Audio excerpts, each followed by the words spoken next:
Sous une note satisfaisante qui s'est clôturée à Kinshasa, les séminaires de formation, d'information et de sensibilisation portant sur les outils de suivi et la gestion des plaintes, ainsi que sur les droits et devoirs des parties prenantes, avec pour objectif global l'amélioration de la transparence dans les services d'électricité. Cette activité a été organisée le jeudi 11 juin 2026 par l'ONG Énergie et Développement Rural EDER avec pour cible principale les chefs de rue de la ville de Kinshasa. Le choix de cette cible est motivé par leur rôle stratégique dans la communauté. Il constitue un pouvoir de proximité vers lequel la population se tourne en cas de différents liens, notamment aux services publics, particulièrement l'eau et l'électricité, ainsi que la sécurité, la salubrité et d'autres questions d'intérêt collectif.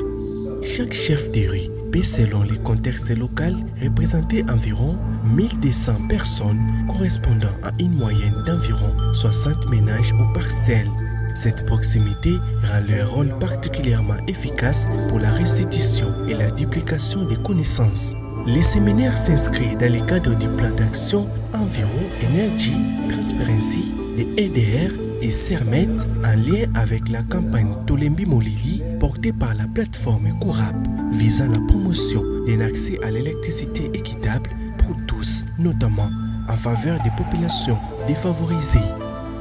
Le séminaire a réuni environ 36 participants, principalement des chefs de rue ici des 24 communes de Kinshasa. Durant la session, les échanges ont été très participatifs, utilisant une approche andragogique basée sur l'interaction entre animateurs et participants, la consultation directe des parties prenantes, la recherche de compréhension et d'appropriation des thèmes abordés.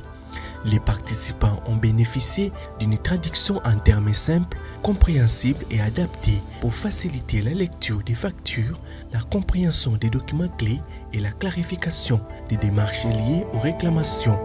Présent aux assises, le président national de l'association des chefs de rue a salué l'initiative d'EDER. Il a mis en évidence l'intérêt de la démarche qui vise l'implication, la formation et la sensibilisation des proximités, l'accompagnement des abonnés à comprendre en termes simples les éléments des documents de service, la maîtrise des droits et devoirs entre prestataires et consommateurs tels que contenus dans les règlements d'abonnés comme un document contractuel de base. Pour Magloire Ndemo, coordonnateur national de EDR, cette compréhension doit permettre l'expression des réclamations justes et fondées tout en facilitant un dialogue constructif susceptible d'améliorer la redevabilité, la transparence et par ricochet la qualité des services et un accès plus équitable à l'électricité. Contribuer à renforcer la capacité d'au moins 8000 ménages d'abonnés en général à travers l'entremise d'au moins 400 chefs de rue répartis en réseau d'environ 100 par district.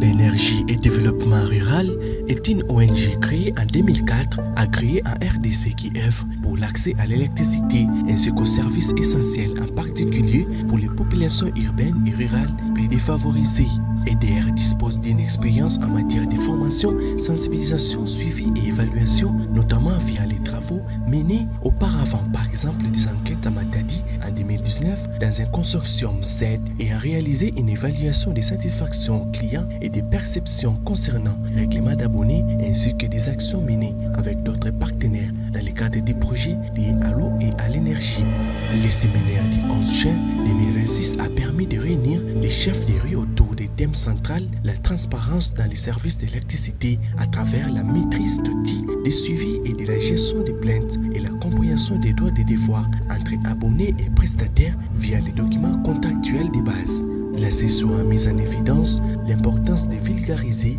la facture et les règlements d'abonnés en termes simples et accessibles afin de renforcer la confiance mutuelle, d'améliorer la qualité des réclamations et de faciliter un dialogue constructif conduisant à une meilleure redevabilité.